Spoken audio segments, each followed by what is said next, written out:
Men's Voices Ireland. What is Men's Voices Ireland and what does the group do? Men's Voices Ireland is a male advocacy group.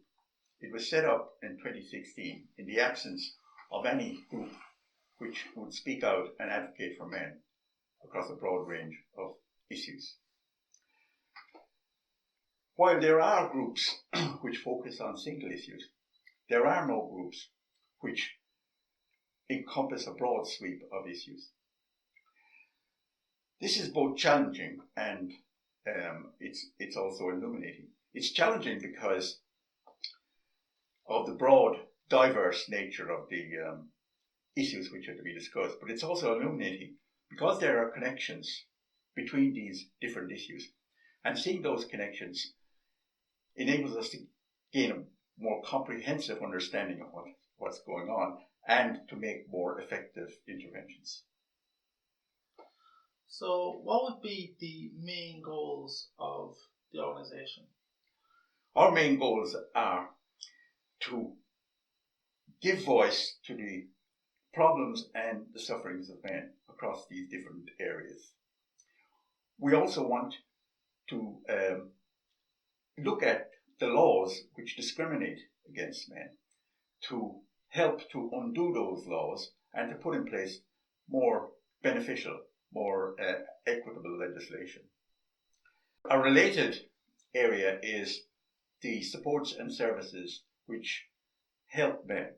Say, for instance, men who are undergoing domestic abuse, or men who have lost access to their children through the family courts, or who have been removed from their homes. These are difficult areas, and providing good services is crucial to the well-being of these people.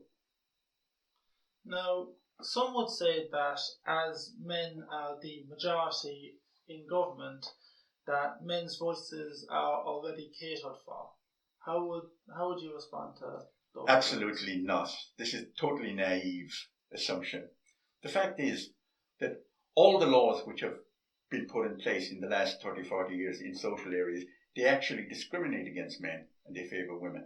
And this was at a time when the Dáil consisted of men, predominantly of men. So this issue, this view is not valid. As well as that, there is no male counterpart of the National Women's Council for women. So that is why there is also a need for a group like ours. Yeah, I think it really kind of comes down to the idea that because men are in power, that means they must be empowering men, when that may not necessarily be the case. Absolutely not. This has been invalidated in so many different countries. It's the same across a whole range of countries. Men are in power, but yet the laws favour women. That has been the case and the experience in so many different countries.